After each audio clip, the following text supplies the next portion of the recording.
Hey guys, tonight slippers. Not the warm, fluffy kind you might be thinking of, but the official, state-mandated, empire-wide, rather weird foot coverings that, for a brief and peculiar moment in history, every single person in the Roman Empire was supposed to be wearing indoors. I know, it sounds like someone just made this up for a quirky blog post, but I promise you, the story is as real as it is strangely soothing. Imagine the sheer, monumental, bureaucratic effort it would take to get millions of people from the scorching deserts of Syria to the misty hills of Britannia to all swap their beloved, practical sandals for a brand new type of shoe, all because of some paperwork that got signed on a slow Tuesday in Ravenna.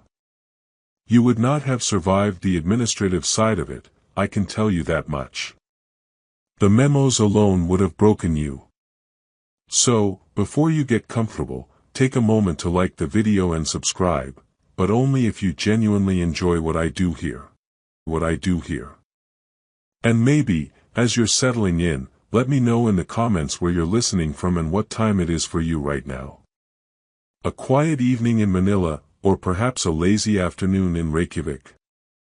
I always wonder about the little bubble of time and space we're sharing for this story. Now, dim the lights, maybe turn on a fan for that soft background hum, and let's ease into tonight's journey together. It all starts with a little attic one, but the kind you have in a quiet museum on a Tuesday afternoon. Picture yourself there. The air is cool and still, smelling faintly of dust and polished wood. You're wandering past cases of marble busts and silver coins, your own footsteps echoing softly, when you turn a corner into a smaller, less visited room. The lighting is lower here. And in a glass case, resting on a bed of dark velvet, is a shoe. But it's not a legionary's boot, not a senator's intricate leather sandal. It's small, made of a single piece of soft, faded leather, stitched up the front. It looks almost like a child's moccasin, delicate and oddly private. The label says, soccus, Roman indoor slipper, 5th century CE. From Vindolanda, Britannia. And you just stand there, blinking. A slipper. A single, lonely slipper, surviving centuries to tell you that someone, in a cold stone fort at the edge of the known world, once took off their muddy boots and slid their feet into this simple, soft container. It feels intimate. It feels mundane. It feels like the entire, thunderous narrative of Rome, the conquering legions, the epic poetry, the marble columns, suddenly narrows to this one, quiet point, a person's tired feet at the end of a long day. That's the doorway. That's where we step through. Because that humble soccus is the last, physical whisper of a day when an empire tried, very seriously, to get cozy.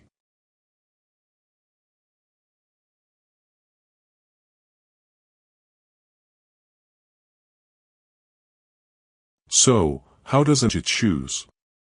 Not through a grand military campaign or a fiery Senate debate, but through the gentle, crushing weight of paperwork. Picture the scene in the Imperial Palace at Ravenna, around 408 CE. The Western Roman Emperor, Honorius, is having one of those days. You know the type. The kind where the problems aren't barbarian hordes at the gates, those are actually a bit too straightforward, but the endless, drippy tap of minor domestic administration. He's at his desk, a mountain of scrolls and wax tablets before him. There are reports on grain shipments from Africa, delayed, petitions about a disputed property line between two wealthy senators in Capua, acrimonious, and a detailed memo from the Praefectus Urbi about the alarming number of stray dogs near the Aqua Claudia. The air is thick with the smell of ink and faint anxiety.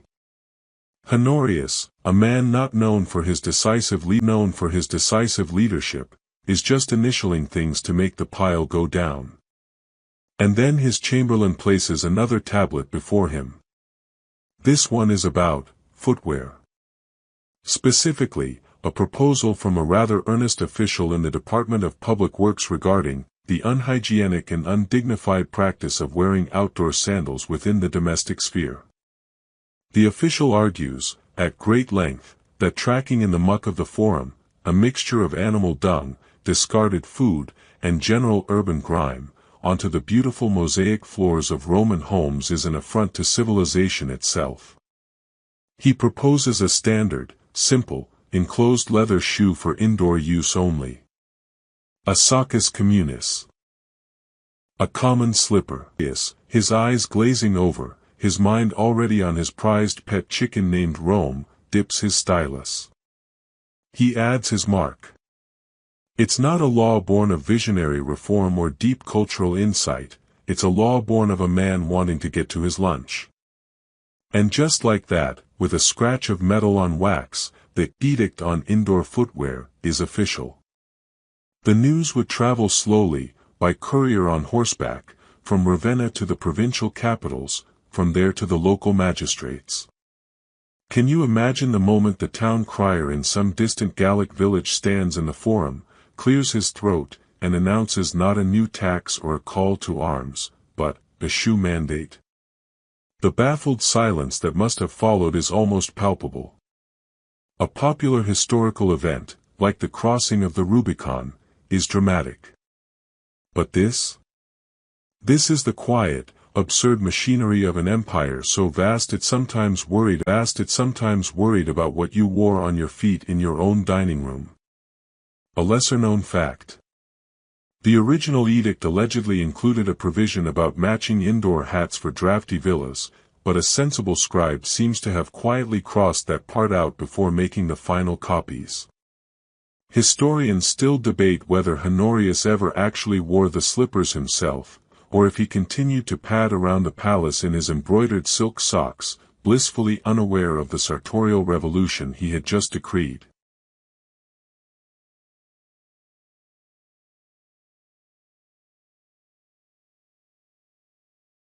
Now, the order cannot run on decrees alone.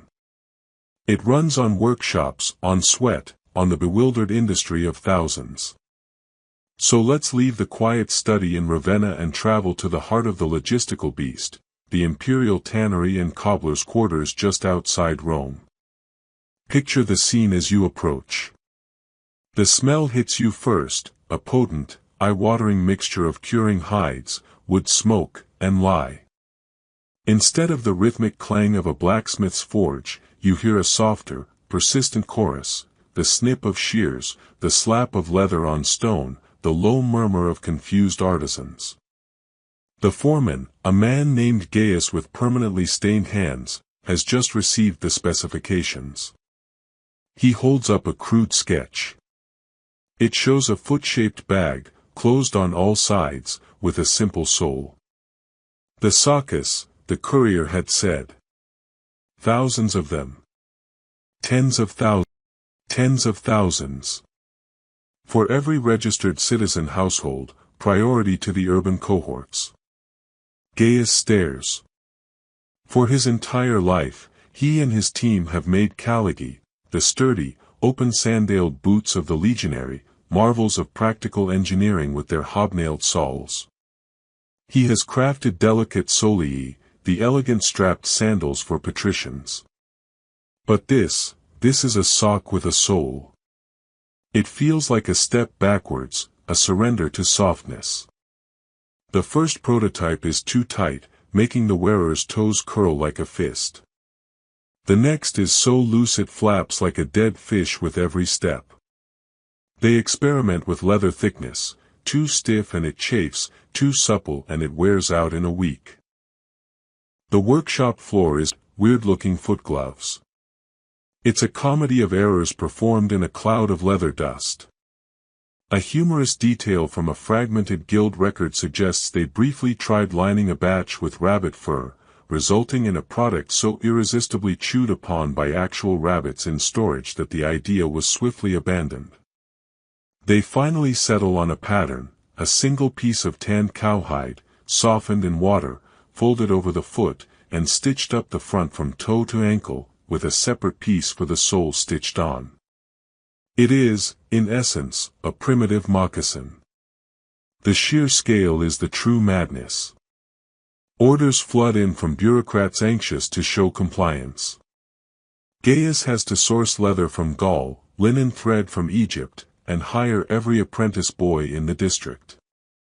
For months, the primary export of this corner of Rome is not law or poetry, but an endless river of slightly lumpy, brown leather slippers, piled in carts and sent bumping along the roads to every corner of the empire.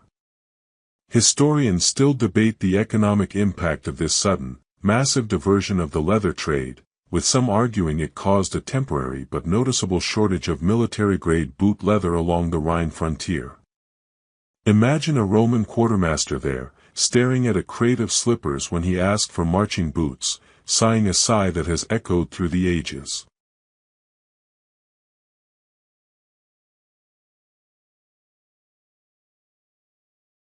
While the common soccarian blandness, the Roman elite could never be seen in something merely common. So, a separate, more prestigious line had to be conceived, the Calcei Domestici, the domestic shoes, for senators, wealthy merchants, and anyone with enough coin and vanity to care. Your invitation to a dinner party at a consul's villa now comes with an unspoken dress code. You arrive, your feet freshly washed by a household slave at the door, and you are presented with your pair for the evening. They are a statement. The leather is not coarse brown, but dyed a deep Tyrian purple or a rich saffron yellow, colors that scream of expense. The stitching is fine, almost invisible. And inside is the real innovation. Stuffed with a blend of dried lavender, crushed rose petals, and what one source claims was a hint of mint, these slippers are the ancient world's first attempt at aromatherapy footwear. As you sink your feet into them, a gentle, herbal fragrance wafts up with every step. It's meant to mask the less pleasant odors of a crowded triclinium and, according to the physician's advice of the day, to calm the humors and aid digestion. You shuffle into the dining room, the soft leather muffling your steps on the intricate mosaic of Neptune. The usual crisp click-clack of sandal straps on stone is gone, replaced by a collective, soft shush-shush sound. Conversations feel hushed, even when they're not. It's disorienting. A famous satirist of Lost but whose complaint survives in a fragment, wrote that a Senate meeting conducted in Calcei Domestici lacked the necessary, sonorous gravity, and that the sound of so many lavender-scented men shuffling to vote sounded like a conclave of anxious ghosts. But for the elite, it becomes a new way to display status without saying a word. Your slippers are a quiet proclamation of your compliance, your refinement, and your access to the latest, most absurd imperial trends. A lesser-known fact. Some of the most extravagant pairs had tiny lead pellets sewn into the soles, not for weight training, but to create a satisfying, authoritative thump instead of a shuffle, a loophole in the quiet footwear mandate for those who still needed to sound important. Historians still debate whether the scented stuffing was actually pleasant or, after an evening of warmth and foot perspiration, created a uniquely weird olfactory experience that the poetry of the era politely ignores. One can only imagine the negotiations. Your point about the tax levy is well taken, Senator, but is that lavender and old foot I smell?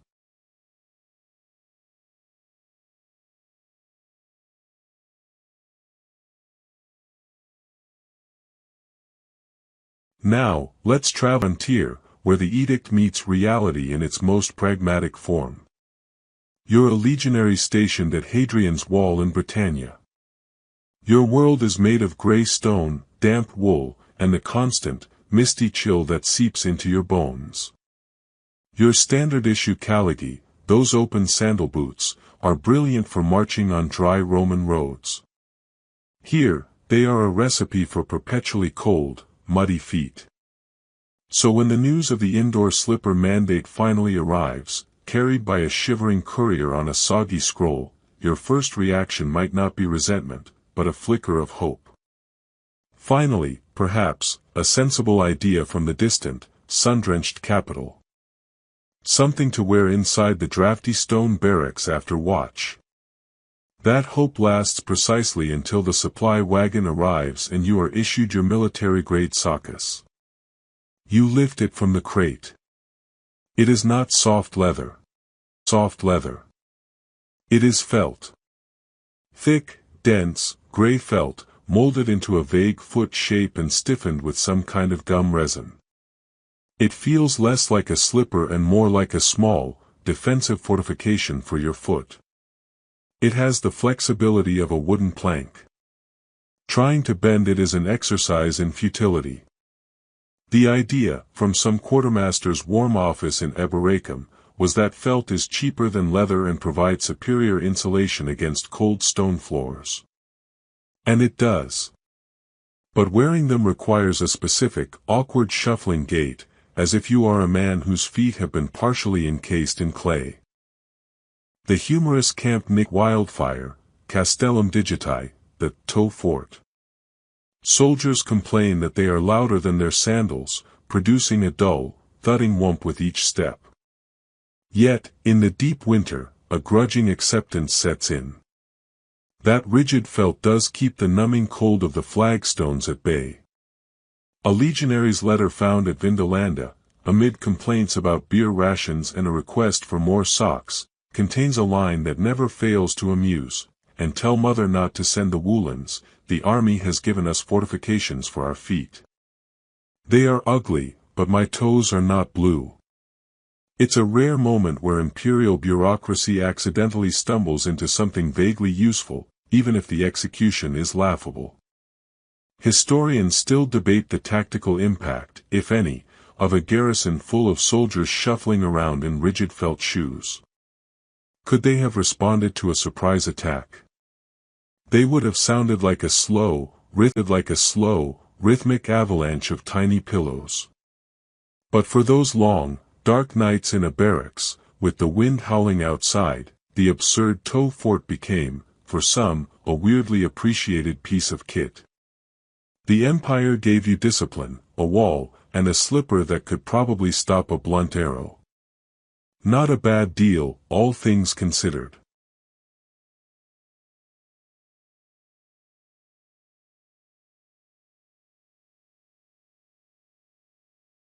Let's step away from the of domestic life, to see how this decree played out in the daily rhythm of a wealthy Roman household. You are a matrona, the lady of a well-appointed domus on the Palatine Hill. Your morning ritual, once a symphony of familiar sounds, is now subtly but profoundly altered. You wake, and your personal slave, Elia, brings not your delicate solii with their gold-tooled straps, but a pair of soft, dark red Calcei Domestici. You slide your feet in. The first thing you notice is the silence. As you walk from your bedroom to the atrium, the sharp, authoritative click of your sandal nails on the intricate geometric mosaics is gone. Your progress is now a soft, whispering swish. It feels indecisive. Undignified. You missed the sound that announced your arrival, that marked your passage through your own home. You enter the atrium for the morning salutatio, where clients wait to pay their respects. They, too, are shod in their own slippers, a sea of muted browns and cheap leathers. The usual cacophony of footfalls and greetings is dampened, hushed, as if the entire social ritual is happening under a blanket. Later, as you oversee the household accounts in the tablinum, you find yourself distracted by the sheer tactile oddity. You can't feel the coolness of the marble beneath your feet, nor the distinct ridges of the tesserae. It's like your feet are floating, disconnected from the very foundation of your home. There's a faint, lingering scent of lavender from the stuffing, which you initially found pleasant but now associate solely with this muffled new reality. The most humorous complacipi letter between two aristocratic women found in Herculaneum is about fashion. How is one to display a new anklet, the writer laments, or the skill of the pedicurist, when one's foot is encased in a leather pouch. It is like serving the finest Falernian wine in a clay cup.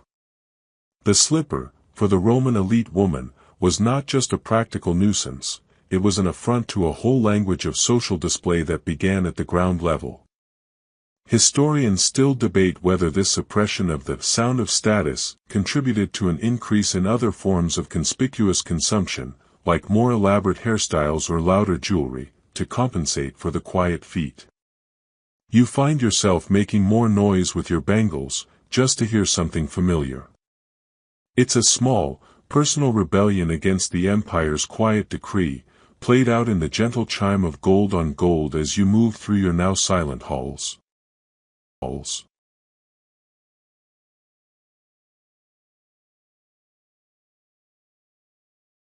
The ripple of the imperial granary of the empire, the sun-baked province of Egypt. Here, Roman efficiency met ancient local ingenuity, and the results were, as you might expect, uniquely Egyptian. Picture the scene in a bustling cobbler's workshop in Alexandria. The master, a man named Pedicyrus, has read the edict. Leather, however, is at a premium, needed for military goods and shipping. But Pedicyrus looks around his world, a world defined by the Nile and its reeds, and has an idea. Papyrus. The very plant used to make the paper for the decree itself could be used to answer it. And so begins a short-lived, wonderfully strange experiment, the papyrus slipper. The process is oddly serene to watch. Thick, fresh papyrus stalks are soaked, pounded flat, and woven into a flexible, mat-like fabric. This is then molded over a foot-shaped last in multiple layers, glued with a paste made from boiled fish bones and resin, and left to dry in the hot Egyptian sun. The finished product is surprisingly sturdy, and incredibly light. It has a pale, natural color and a distinct, crinkly texture. For a few months, these papyrus sochi become a minor trend in the Delta region. They are cheap, they satisfy the letter of the law, and they have a certain rustic charm. Walking in them produces a gentle, rustling whisper, like dry leaves or the sound of unfurling a scroll. But the drawbacks quickly become apparent. The first time a wealthy into his sun-drenched courtyard while wearing them, the intense heat causes the fish glue to soften ever so slightly, and he walks out of them entirely, leaving 2 papyrus footprints stuck to the flagstones. The real death knell, however, comes with humidity. The Nile's breath is moist, and a papyrus slipper, when damp, begins to smell interesting. Not like leather or lavender, but like a wet basket left in the sun. A humorous account from a Greek merchant's diary notes, bought a pair of the reed shoes. They were comfortable until the rain came. Now my feet smell of the marsh, and my wife has banished me to the porch. Within a season, the papyrus slipper fad fizzles out, a testament to a clever but impractical solution. Historians still debate whether any surviving fragments of ancient papyrus documents might, in fact, be recycled from these failed footwear experiments. It's a pleasant thought, that a tax record or a love poem was once a slipper that briefly cradled a foot, smelling faintly of the Nile and doomed ambition.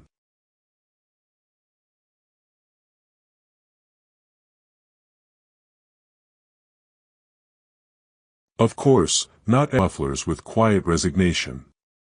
The philosophers, whose job it was to critique society's follies, found the slipper mandate a gift from the gods of satire.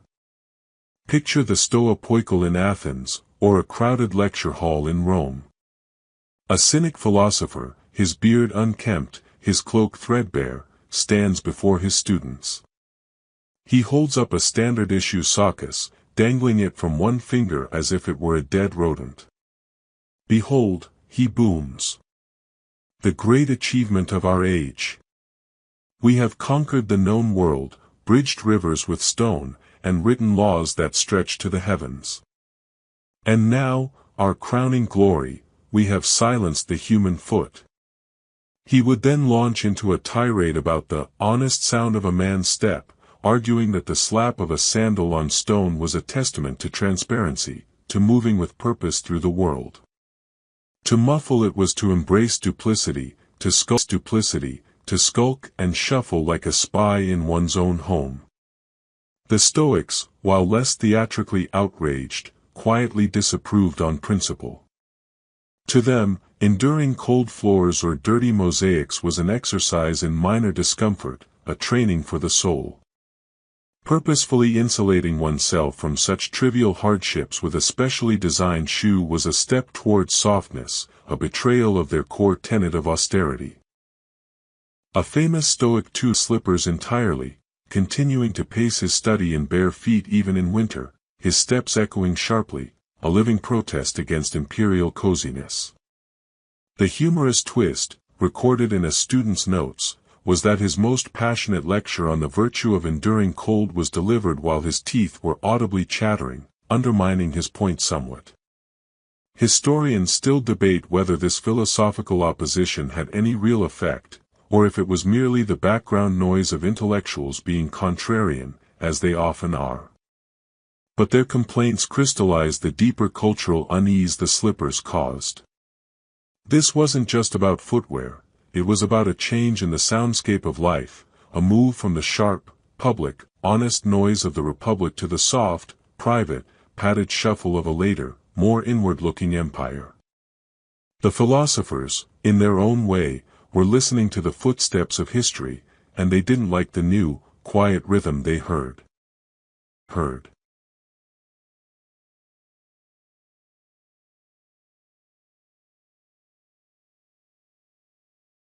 While senators sighed, there was one segment of Roman society for whom the great slipper transition was not an inconvenience, but a scene of quiet, subversive opportunity: the enslaved.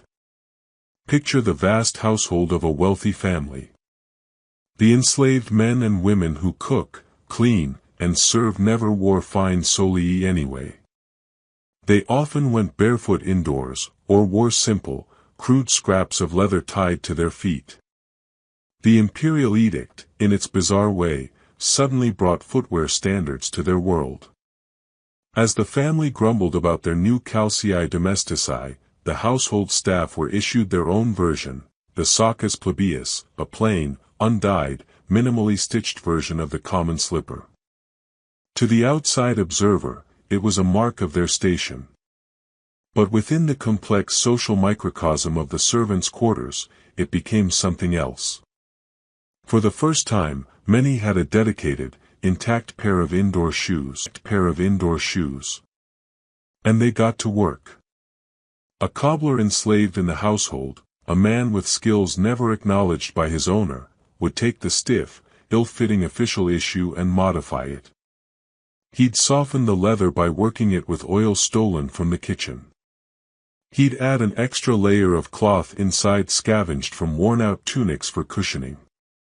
He'd even re-stitch the soles for better grip on wet kitchen floors. In the dead of night, by the light of a single oil lamp, a small industry of comfort was born.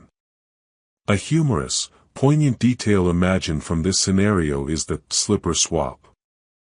Enslaved workers in neighboring households, meeting at the public fountain or market, would quietly compare their modified footwear, sharing techniques for alleviating blisters or reducing the awkward shuffle. A particularly well-cobbled pair might even be traded for a favor. Their version of the soccusity and secret skill, arguably more comfortable and practical than the elite version stuffed with fading lavender. Historians still debate the extent of this silent adaptation, as it left little official trace.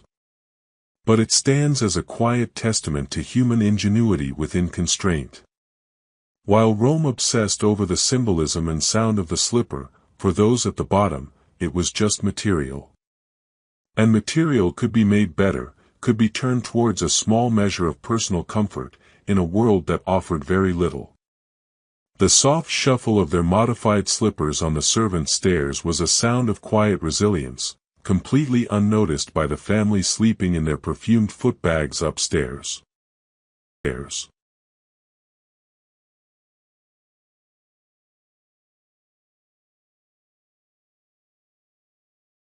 In a society as even the most mundane imperial decree could be turned into public comedy. And who better to perform that comedy than the gladiators, the rock stars of the ancient world, who were, notably, exempt from the slipper law. Their feet, after all, needed to be bare or sandaled for the arena. Seeing an opportunity for crowd-pleasing satire, the lanista, gladiator trainer, of a popular ludus in Pompeii devised a special intermission act. Picture the scene: the main fights are over, the sand is raked, and the crowd is buzzing. Then, a fanfare sounds, and out trundle 6 massive, hulking gladiators, murmillos and retiarii, but instead of their usual gear, they are wearing absurdly oversized, garishly decorated slippers. These are soccus blown up to monstrous proportions, made of brightly dyed felt and leather, some with ludicrous curled toes, others with bells attached. The act is a mock battle, a slow-motion, shuffling brawl. They lunge at each other with exaggerated, sluggish movements, their giant soft shoes making pathetic thwomping sounds. They pretend to slip. They get their comically large footwear tangled. One combatant even has his weapon, a giant feather duster, taken from him and uses his slipper to pretend to surrender, waving it like a white flag. The crowd roars with laughter. It's a perfect piece of social satire, taking the empire's latest, somewhat effete domestic policy and translating it into the language of the brutal arena. The message is clear as what you've asked of us. This is our new martial prowess. It's a safe way for the public to laugh at an authority that couldn't be directly challenged. Historians still debate whether the magistrates in attendance frowned or laughed along. Likely, it depended on whether they were wearing their own Calcei Domestici at that very moment. For the gladiators, it was a day off from real danger, a chance to play the fool and be celebrated for it. For the people, it was a cathartic release, a shared joke that echoed through the stone stands, proving that even when Rome tried to quiet its footsteps, it could never fully silence its sense of humor.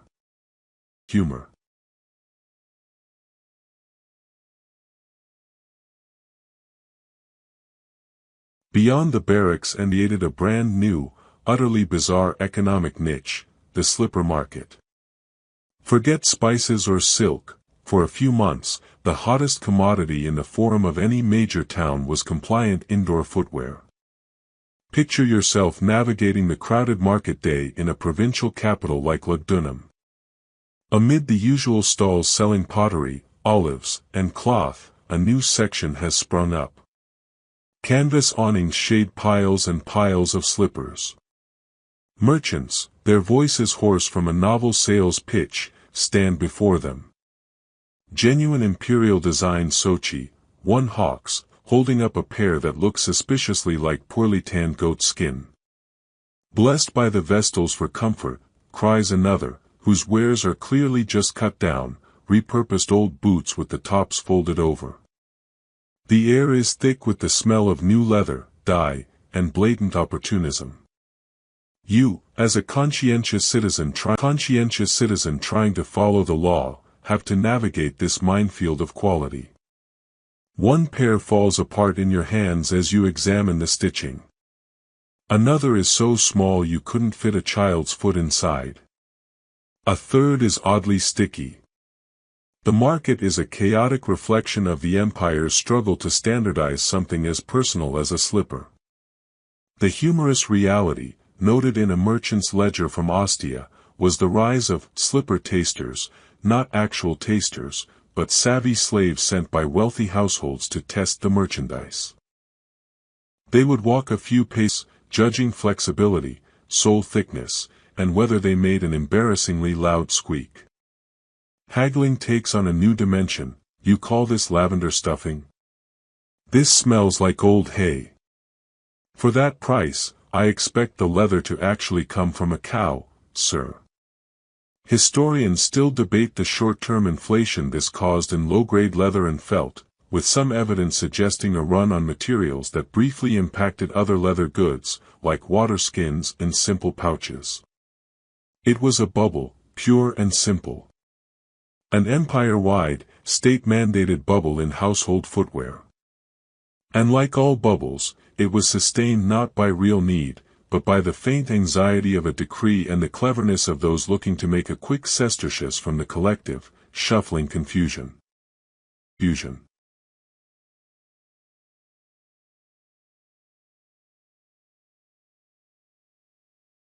With any new law with enforcement comes a special breed of petty bureaucratic misery. Enter the slipper inspector.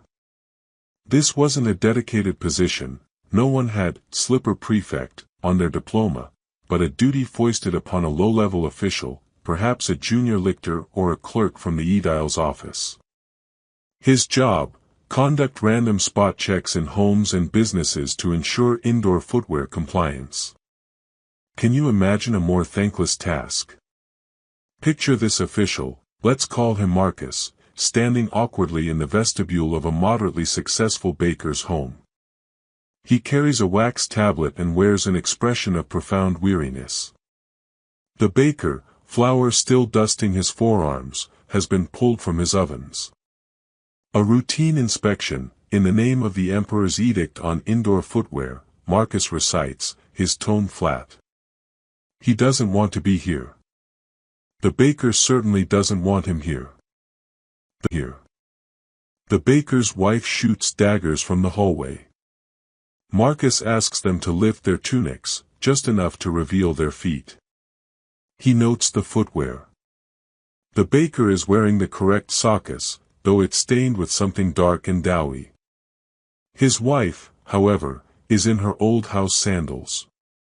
A minor infraction, Marcus murmurs, already writing a fine of 5 sestertii on his tablet. The baker protests, they just came in from the yard. The sandals are practically indoor-outdoor. Marcus sighs. The law, as read to him, makes no distinction for practically. The fine stands. The humor, of course, is in the sheer triviality of the state's reach. This is an empire and Marcus is measuring the distance between a heel and a proper slipper back seam. Records from Pompeii show a rash of such small fines in the months following the decree, often for non-conforming footwear or incomplete enclosure of the foot. Historians still debate whether these fines were ever seriously collected or if they were merely a performance of enforcement, a way for local officials to look busy. For the average Roman, it was a new, irritating form of harassment.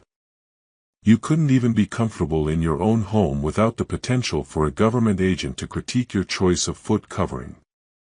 It bred a low-grade, grumbling resentment, far removed from the grand political grievances of the Senate. The sound of Marcus's stylus scratching the fine onto the tablet was, in its own way, louder than any stomp of a sandal. It was the sound of an empire getting fussy.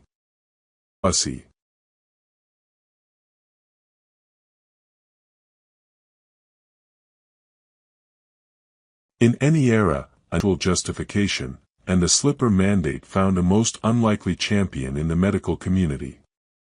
Or, at least, in one very specific Greek physician practicing in Rome named Theodorus. Theodorus, an adherent to the increasingly popular theory of miasma, that bad air caused disease, saw a brilliant opportunity in the new footwear.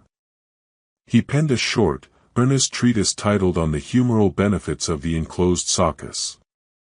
His argument, which we must view with gentle amusement, was a masterpiece of misguided correlation. He posited that the human foot, with its many tiny pores, was a dangerous entry point for pestilential vapors, rising from the ground, especially from damp mosaic floors and cold stones. These vapors, he claimed, could travel up the leg, unbalance the body's humors, and lead to ailments from gout to melancholia.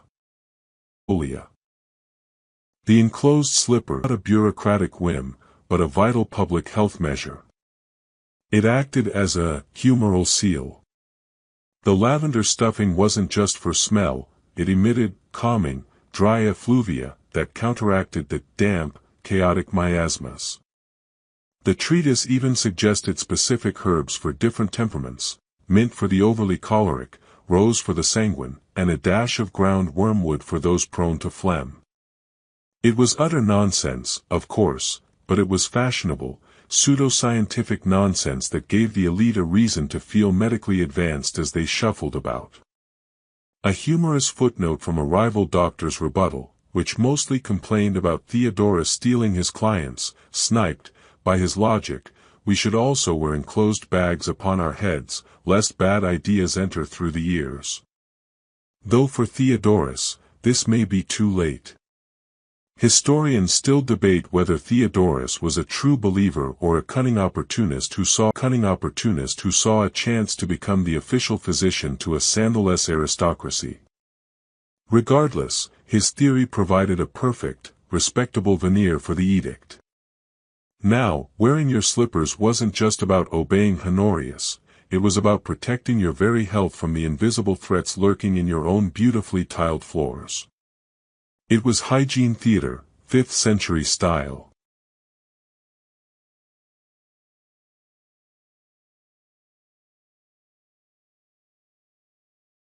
As with all top-down the ingrained habits of millions, the great Roman slipper experiment could not last. Enforcement, that fragile engine of bureaucracy, began to sputter and stall. The slipper inspectors grew bored or were reassigned to more pressing duties, like actual tax collection. The market for novelty slippers dried up as everyone who needed a pair had bought at least one, often of dubious quality. And slowly, quietly, across the vast expanse of the empire, people just stopped. They didn't stage protests or burn their soci in the forum. They simply, one by one, left them in a corner. Picture the scene in a villa in Hispania.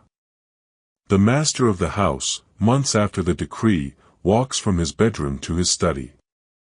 Halfway there, he stops, looks down at his faded, somewhat misshapen slippers, and with a sigh of profound relief, kicks them off. The cool, familiar touch of the mosaic on his bare feet is a revelation. He continues his walk, the quiet slap of skin on stone a private rebellion. In an apartment in Rome, a woman retrieves her beloved solii from a chest, the straps feeling like old friends in her hands. The official slippers are relegated to the back of a storage room, next to broken amphorae and out-of-season cloaks.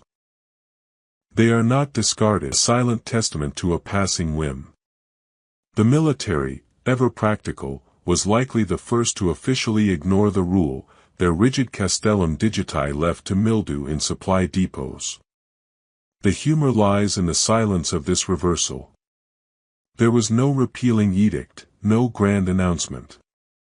The law simply faded from memory, becoming one of those obscure, forgotten statutes that future scholars would find and scratch their heads over.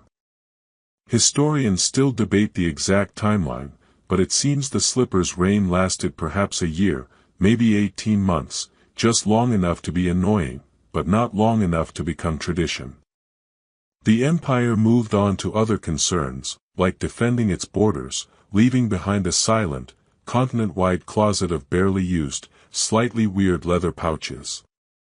The great shuffle was over. The familiar, comforting clatter of life began to return, one unbounded footstep at a time.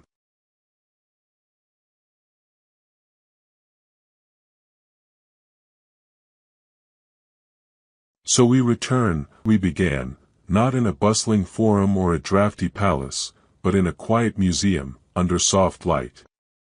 That single, child-sized soccus on its velvet bed is more than an artifact, it is an archaeological whisper. It tells the entire story. Its small size suggests it was for a child, perhaps the son or daughter of a centurion stationed at Vindolanda. The leather is worn thin at the toe, but not overly so. It was used, but not for long. The stitching is simple, functional. It was not a luxury item, but a compliance item. When the family packed to leave, or when the decree was forgotten, it was left behind, falling into the space between floorboards, sheltered by time and soil until a careful brush revealed it centuries later. This one, quiet object connects us across the gulf of years to a fleeting moment of universal, shared experience. An entire empire, from the sands of Syria to the mists of Britannia, all thought about their feet at the same time. All dealt with the same awkward design, the same petty inspections, the same minor rebellion of taking them off. It's a story not of emperors and battles, but of small discomforts and quiet adjustments. It's a story that makes the vast, intimidating Roman Empire feel startlingly, comfortingly human. That little slipper is a testament to the fact that even the most powerful state is, in the end, just a collection of people trying to get through the day, sometimes in shoes that don't quite fit. Now, let the image from your mind. Let the echoes of shuffling steps and muted market haggling grow distant. The experiment is over. The edict is forgotten. The empire itself is long gone, leaving behind ruins and stories. But here, in the quiet dark of your own room, your feet are free. There is no inspector, no mandate, no miasma theory to obey. There is only the gentle weight of your blankets, the soft rhythm of your own breath, and the peaceful, boundless dark that stretches out before you. Let the history soften into a blur of impressions, the scent of lavender, the feel of coarse felt, the crinkle of papyrus, all blending together into a gentle, nonsensical lullaby of the past. Nothing is required of you now. No decisions to make, no shoes to change. Just rest. Let the quiet of this ended story become your own. Let it wrap around you, as soft and undemanding as worn leather. The world is asleep, and you are drifting right along with it, carried on a slow, deep current of time where all small things are finally, peacefully, put to bed.